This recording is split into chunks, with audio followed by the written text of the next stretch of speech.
Assalamualaikum warahmatullahi wabarakatuh. Kita bertemu kembali pada pembelajaran biologi mengenai metabolisme sel. Sebelumnya saya share screen dulu mengenai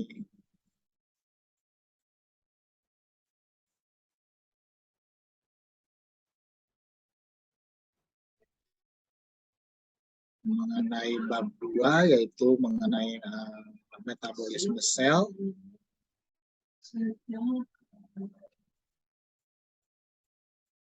Nah, di sini mengenai metabolisme sel kita lihat terlebih dahulu.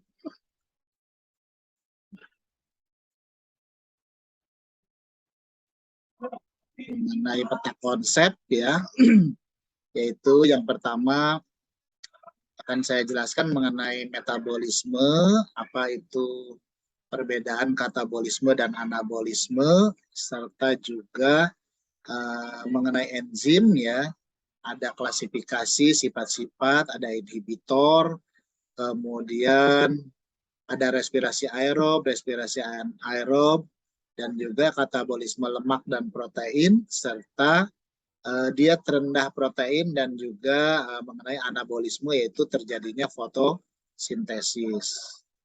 Yang pertama adalah mengenai pengertian metabolisme ya, seperti kita ketahui bahwa metabolisme itu adalah reaksi kimia untuk mengubah zat yang menghasilkan energi maupun memerlukan energi yang terjadi dalam tubuh makhluk hidup. Metabolisme itu terbagi menjadi dua, yaitu katabolisme dan anabolisme. Di sini katabolisme adalah penguraian senyawa-senyawa kompleks menjadi senyawa yang sederhana dengan menghasilkan energi. Karena dia menghasilkan energi, maka disebut juga sebagai reaksi eksergonik. Tapi kalau anabolisme itu adalah reaksi penyusunan senyawa dari senyawa-senyawa kompleks menjadi senyawa yang dari senyawa sederhana menjadi senyawa-senyawa kompleks yang membutuhkan energi, sehingga disebut sebagai reaksi eksergonik.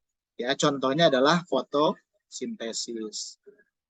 Nah, reaksi metabolisme itu dua-duanya baik katabolisme maupun anabolisme membutuhkan enzim sebagai zat yang dapat mempercepat terjadinya reaksi kimia, tapi dia tidak ikut bereaksi. Oleh sebab itu disebut sebagai biokatalisator. Bio itu makhluk hidup ya, katalis itu zat yang mempercepat terjadinya reaksi.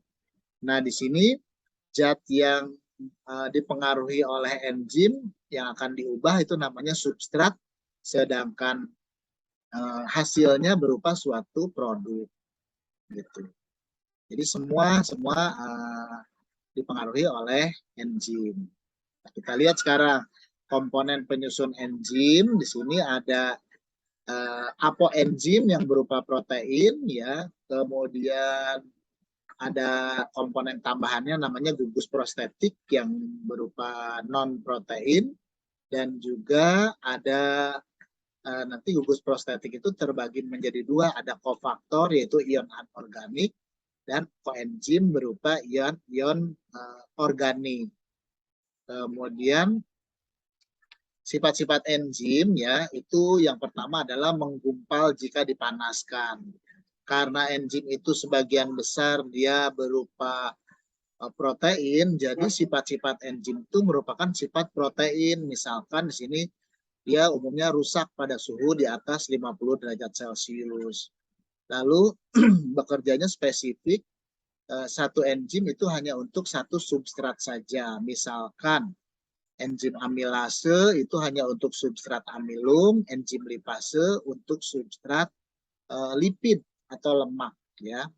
Lalu berfungsi sebagai katalis yang akan mempercepat reaksi dengan cara menurunkan energi aktivasi. Energi aktivasi itu bukan energi yang dihasilkan, tapi energi yang dibutuhkan untuk mengubah substrat menjadi produk. Jadi dia kecil kalau dengan enzim gitu. Kemudian dapat digunakan berulang kali karena tidak ikut bereaksi dan diperlukan dalam jumlah yang sedikit.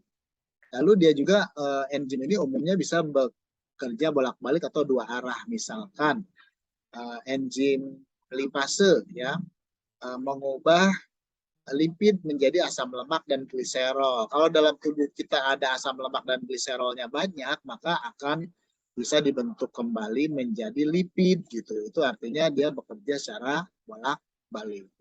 Nah, ini grafiknya enzim menurunkan penggunaan energi aktivasi ya. Ini yang warna orange ini adalah energi aktivasi kalau tanpa enzim, sedangkan yang merah putus-putus ini energi aktivasi kalau dengan enzim. Itu. Jadi lebih sedikit energi yang dikeluarkan kalau dengan menggunakan enzim. Gitu ya. Lalu cara kerja enzim. Cara kerja enzim itu bisa ada dua macam teori mengenai cara kerja enzim. Yang pertama adalah teori gembok dengan anak kunci, yang kedua teori kecocokan yang terinduksi. Kalau teori gembok dan anak kunci, di sini maksudnya adalah enzim dengan substrat yang akan dirubah itu harus betul-betul cocok.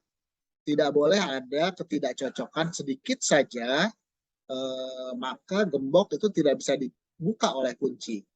Tapi kalau teori yang kedua, antara enzim dengan substrat, itu bisa hanya terjadi sedikit kecocokan. Nanti molekul enzimnya akan bereaksi menyesuaikan diri dengan bentuk substratnya. Itu namanya induced fit theory. Ya, nah, mana yang lebih cocok? Kalau zaman dulu sebelum ada penelitian-penelitian terbaru itu yang lebih cocok adalah yang lock and key. Tapi ternyata sekarang diketahui yang lebih cocok adalah yang induced fit theory atau teori kecocokan yang terinduksi. Nah, enzim juga memiliki zat penghambat kerja enzim yang disebut sebagai inhibitor. Ya, nah inhibitor itu ada dua. Nanti ada inhibitor kompetitif, ada inhibitor yang non kompetitif. Apa bedanya? Kalau inhibitor yang kompetitif ya, dia seperti di sini di gambar, dia akan bersaing dengan molekul substrat untuk menempati sisi aktif dari enzim. Tapi inhibitor kompetitif itu bisa diatasi dengan penambahan konsentrasi enzim. Dengan penambahan konsentrasi substrat. Jadi substratnya diperbanyak sehingga yang memiliki kesempatan untuk terikat oleh molekul substrat itu adalah molekul enzim adalah substratnya, bukan inhibitor kompetitifnya.